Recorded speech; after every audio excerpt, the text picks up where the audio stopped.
nanti kita akan mendengarkan dan melihat diseminasi menyebarkan pemahaman dan penerapannya tentang budaya positif oleh Bapak Rizal Adi Nugroho, SPD, CGP Angkatan 11 dari SD Negeri Kaligayam 1. Waktu dan tempat kami persilakan.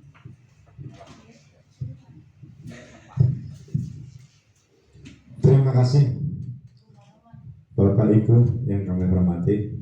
Assalamualaikum warahmatullahi wabarakatuh. Waalaikumsalam warahmatullahi wabarakatuh. Alhamdulillahi rabbil alamin wa bihi nasta'inu ala umuri dunya waddin. Wassalatu wassalamu ala asyrafil anbiya wal mursalin wa ala alihi wa azwajihi wa dzurriyyatihi wa ahli baiti ajmain, amma ba'd. Yang kami hormati Bapak Kuspiran Potiku selaku Bapak Kepala Sekolah SDN Kaligayam 1 beserta teman-teman dan Dewan Guru SDN Kaligayam 1 yang kami hormati dan kami banggakan. Perkenankan kami melaksanakan tugas untuk pendidikan guru penggerak, yaitu diseminasi penyebaran pemahaman dan penerapan budaya positif. Ini kami sedang melaksanakan tugas di modul 1.4. Maksud kami bukan untuk menggurui panjenengan sedaya, kami hanya melaksanakan tugas karena bagi kami panjenengan adalah guru-guru kami, sangat tidak patut untuk ngoyai segara. Langsung saja, terima kasih sudah menyempatkan waktu untuk mengikuti kegiatan ini. Langsung kita ke materi. Konsep inti budaya positif merupakan antara lain perubahan paradigma belajar, disiplin positif, nilai-nilai kebajikan, kebutuhan dasar manusia, motivasi perilaku manusia, posisi kontrol, keyakinan kelas, segitiga restitusi. Seperti yang kita tahu bersama, profil pelajar Pancasila ada beriman, bertakwa kepada Tuhan Yang Maha Esa dan berakhlak mulia. Kemudian berkebinekaan global, bergotong royong, kreatif, bernalar, kritis, dan mandiri. Pembelajaran dengan paradigma baru, itu pembelajaran dengan paradigma baru merupakan pembelajaran yang dirancang berdasarkan prinsip pembelajaran berdiferensiasi, sehingga para peserta didik belajar sesuai kebutuhan berdasarkan tahap perkembangan sesuai teori psikologi modern untuk mewujudkan profil pelajar Pancasila.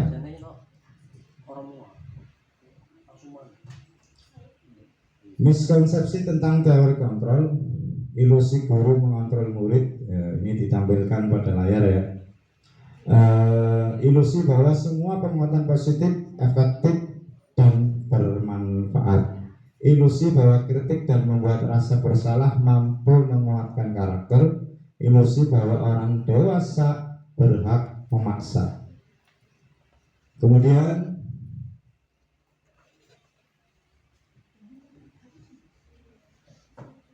mengubah paradigma stimulasi respon ke pendekatan teori kontrol. Stimulasi respon, realitas kebutuhan kita sama, untuk teori kontrolnya realitas kebutuhan kita berbeda. Semua orang melihat hal yang sama, setiap orang memiliki gambaran yang berbeda. Kita mencoba mengubah orang agar berpandangan sama dengan kita. Kita berusaha memahami pandangan orang lain tentang dunia. Simulasi respon perilaku buruk dilihat sebagai suatu kesalahan, namun teori kontrolnya semua perilaku memiliki tujuan. Simulasi respon orang lain bisa mengontrol saya, teori kontrolnya hanya Anda yang bisa mengontrol diri Anda. Simulasi respon saya bisa mengontrol orang lain, Teori kontrolnya Anda tidak bisa mengontrol orang lain. Simulasi respon pemaksaan ada pada saat rujukan gagal. Namun teori kontrolnya kolaborasi dan konsensus menciptakan pilihan-pilihan baru. Simulasi respon model berpikir menang atau kalah, namun teori kontrolnya model berpikir menang-menang. Disiplin positif adalah suatu pendekatan yang menerapkan disiplin diri anak tanpa hukuman dan hadiah. Disiplin positif perlu diterapkan baik dalam lingkungan keluarga maupun lingkungan sekolah. Dengan menerapkan disiplin positif, diharapkan tindak kekerasan dapat dihindari. Sebagai seorang pendidik, tujuan kita adalah menciptakan peserta didik yang memiliki disiplin diri sehingga mereka berperilaku mengacu pada nilai-nilai kebajikan universal dan memiliki motivasi intrinsik dalam perubahan perilaku ke arah yang lebih baik. Nilai-nilai kebajikan, nilai yang disepakati bersama terlepas dari suku, bangsa, agama, bahasa maupun latar belakang. Contoh nilai kebajikan institusi atau organisasi.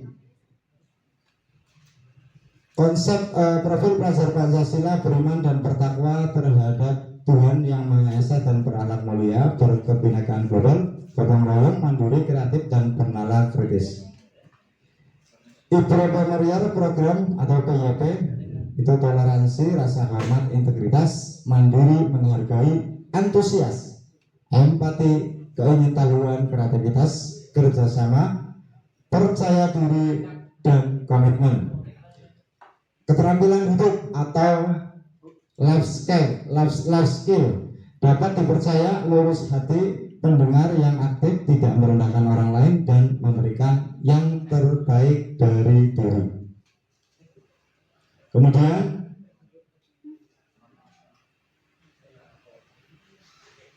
kebutuhan dasar manusia. Kebutuhan dasar manusia adalah segala sesuatu yang kita lakukan untuk mendapatkan apa yang kita inginkan.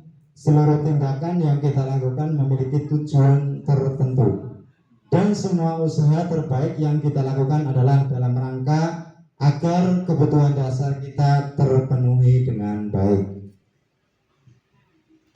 5 kebutuhan dasar manusia. Yang pertama itu bertahan hidup. Bertahan hidup adalah kebutuhan yang bersifat fisiologis untuk bertahan hidup, misalnya kesehatan, rumah, dan makanan. Kebutuhan dasar yang kedua adalah kasih sayang dan rasa diterima, yaitu kebutuhan untuk memberi dan menerima kasih sayang, dan kebutuhan untuk merasa menjadi bagian dari suatu kelompok, keinginan untuk tetap terhubung dengan orang lain seperti teman, komunitas, keluarga, pasangan hidup, teman kerja.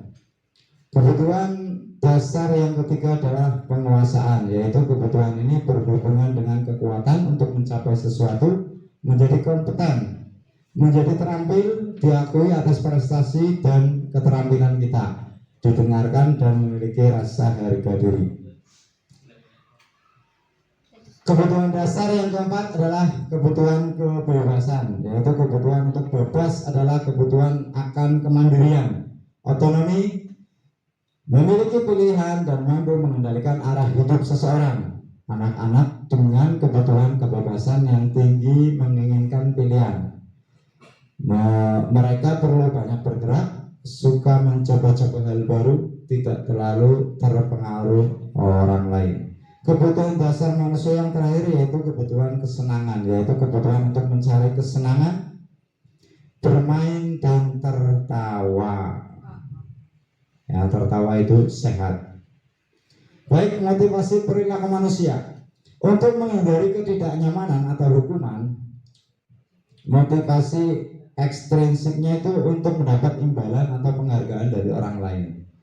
Motivasi intrinsiknya untuk menjadi orang yang mereka inginkan dan menghargai diri sendiri dengan nilai-nilai yang mereka percayai. Hukuman tidak terencana atau tiba-tiba murid tidak tahu apa yang akan terjadi atau tidak dilibatkan, bersifat satu arah, berupa hukuman fisik atau psikis. Konsekuensi terencana atau disepakati sesuai peraturan, murid tetap dibuat tidak nyaman. Sikap guru selalu memonitor murid. Untuk restitusi, proses menciptakan kondisi bagi murid untuk memperbaiki kesalahan, proses kolaboratif yang mengajak murid untuk mencari solusi sendiri. Menurut Bapak Ibu sekalian, antara ketiga pilihan ini yang lebih mengarah kepada filosofi Ki Hajar Dewantara yang menuntun murid dan menghamba pada murid, itu kira-kira opsi yang keberapa? Yang pertama, yang kedua, atau yang ketiga? Yang berapa, Bu Widi?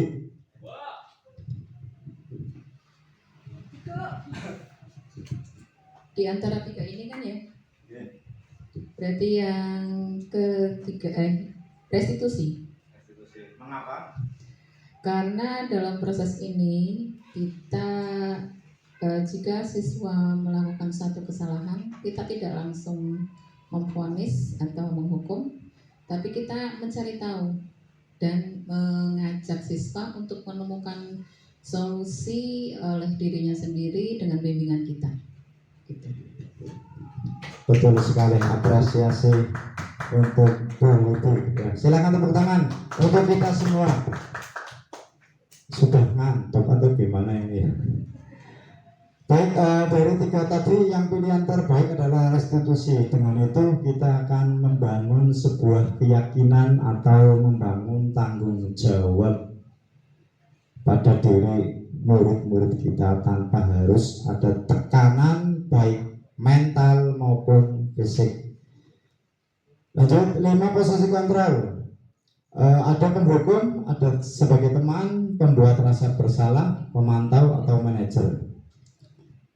5 posisi kontrol. Seorang penghukum bisa menggunakan hukuman fisik maupun verbal. Orang-orang yang menjalankan posisi penghukum senantiasa mengatakan bahwa bahwa sekolah memerlukan sistem atau alat untuk dapat lebih menekan murid-murid lebih dalam lagi.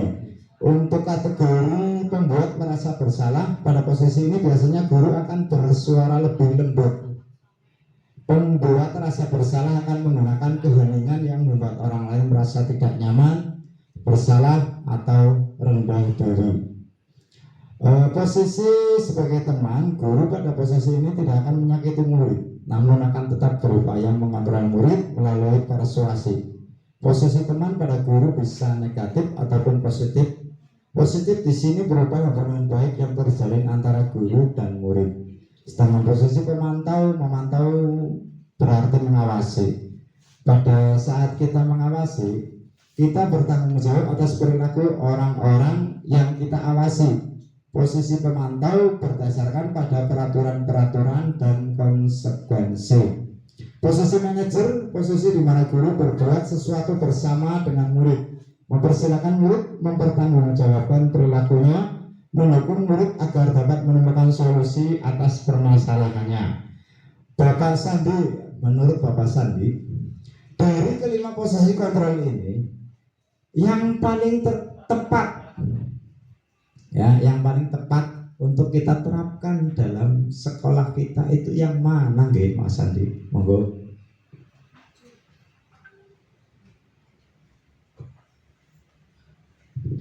Ya, terima kasih Mbak Rizal yang sudah membuat kita menjadi tercengang-cengang. Ya, dari pemaparan yang panjenengan sampaikan tadi, ketika ada 5 posisi kontrol untuk murid di sekolah kita, tentunya dari beberapa posisi ada beberapa posisi yang baik, tetapi yang paling terbaik menurut saya sebagai manajer, karena posisinya di mana guru itu berbuat sesuatu bersama dengan murid, artinya menanyakan tentang kepada murid tentang bagaimana perlakuannya dan tanggung jawabnya untuk murid, dan itu nanti murid itu bisa menemukan solusinya sendiri dengan permasalahan yang dia hadapi. Itu menurut saya. Terima kasih Mas Rizal. Oke, terima kasih Bapak Sandi atas jawabannya, apresiasi yang tinggi untuk Bapak Sandi. Betul. Posisi terbaik kita adalah sebagai manajer, di mana kita menuntun anak untuk menemukan solusi dari permasalahan yang sedang dihadapi tanpa harus membuat merasa bersalah ataupun memberikan hukuman. Dengan begitu, anak akan mempunyai rasa tanggung jawab atas apa yang sudah menjadi keyakinannya atau yang sudah menjadi keputusan yang dia ambil. Baik, berikutnya keyakinan kelas. Keyakinan kelas adalah prinsip atau nilai yang dipegang oleh suatu kelompok atau komunitas dalam konteks pendidikan. Ini mencakup komitmen untuk saling menghormati, bekerja sama, bertanggung jawab, berusaha maksimal, dan mendukung pembelajaran aktif. Keyakinan ini menciptakan lingkungan yang positif dan kondusif untuk pertumbuhan bersama. Berikutnya, pembentukan keyakinan kelas itu bersifat abstrak berupa pernyataan universal, dibuat dalam pernyataan positif sedikit saja agar mudah diingat, sesuai dengan kondisi kelas dan sekolah sehingga mudah diterapkan. Kemudian semua warga sekolah atau warga kelas dilibatkan saat membuat keyakinan kelas. Seketika restitusi suatu proses dialog yang dijalankan oleh guru agar dapat menghasilkan murid yang mandiri dan bertanggung jawab. Ya, ada validasi tindakan yang salah, menyatakan keyakinan, menstabilkan identitas. Awalnya itu dari menstabilkan identitas dulu. Ya, kemudian menanyakan keyakinannya. Misalnya ada anak yang melakukan kesalahan, kita tanya dulu. Nah, mengapa kok terjadi seperti itu? Nah, penyebabnya apa? Nah, baru kita mengembalikan anak ke keyakinan kelas. Baru kita memvalidasinya. Begitu, langkah-langkah segitiga restitusi. Yang pertama, menstabilkan identitas. Bagian dasar dari segitiga bertujuan untuk mengubah identitas anak dari orang yang gagal karena melakukan kesalahan menjadi orang yang sukses. Berbuat salah itu tidak apa-apa. Nah, tidak ada manusia yang sempurna. Saya juga pernah melakukan kesalahan seperti itu. Kita bisa menyelesaikan ini. Untuk poin validasi tindakan yang salah, setiap tindakan kita dilakukan dengan suatu tujuan, yaitu memenuhi kebutuhan dasar. Kalau kita memenuhi kebutuhan dasar, apa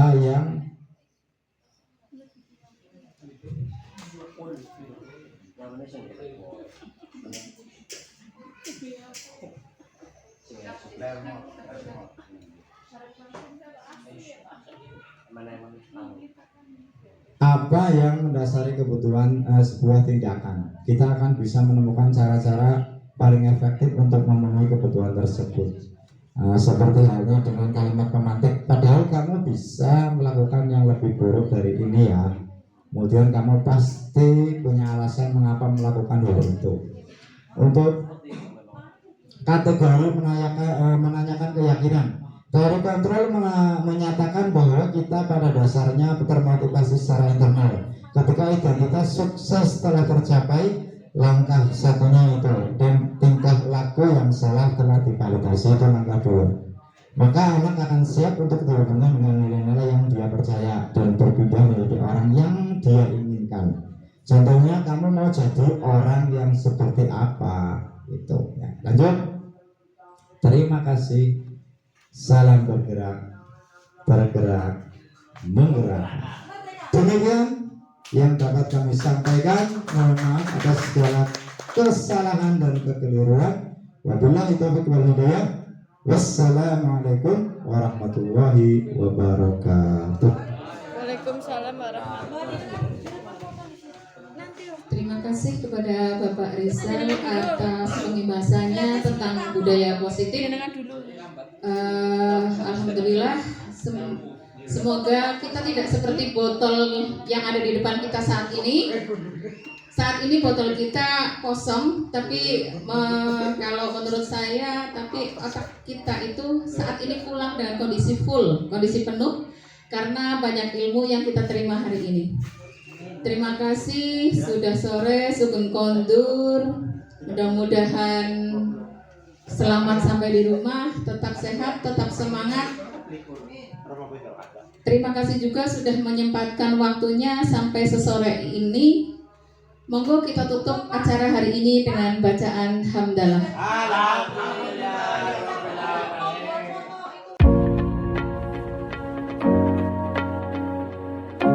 Saya Ervani, guru kelas 5 SD Kaligayam 1, telah mengikuti diseminasi pemahaman dan penerapan budaya positif oleh Bapak Rizal Adi Nugroho, CGP Angkatan 11 Kabupaten Tegal.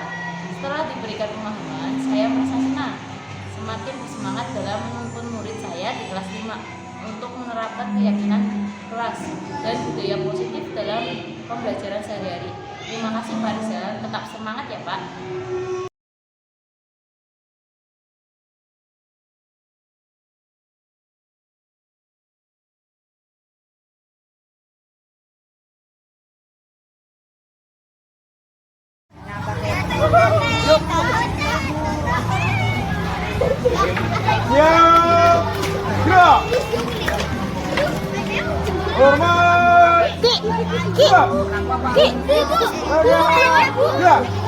Bime sih.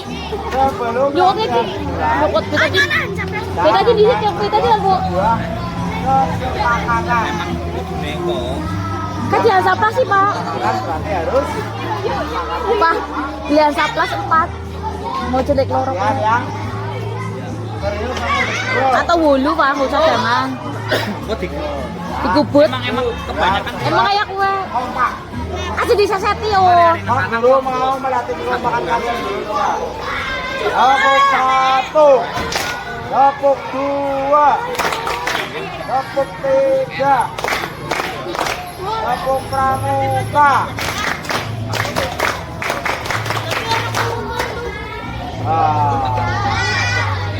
Cirolu pas nganem tuh.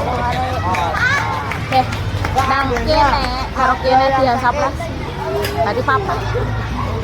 Bener lecet. Aku mau rega.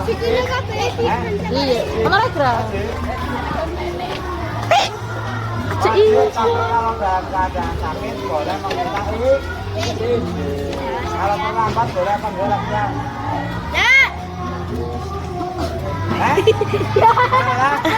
Berarti harus datang tepat. Kemudian kalau kalian melihat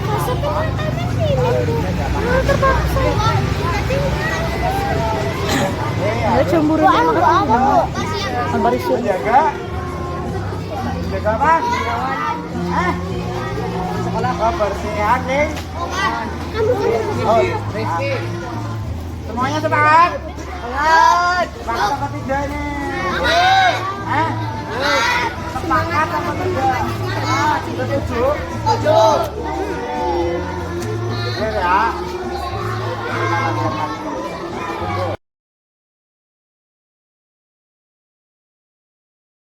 Murid SDN Kaligayam 01 telah mengikuti praktik baik keyakinan kelas oleh Bapak Rizal Adi Nugroho. Setelah diberikan pemahaman, saya merasa senang dan semakin bersemangat dalam menjelaskan dan menerapkan keyakinan kelas dan budaya positif dan dalam pelajaran sehari-hari dan dalam kehidupan sehari-hari. Saya baik di rumah maupun di sekolah. Terima kasih Bapak Rizal, tetap semangat Pak. Semangat.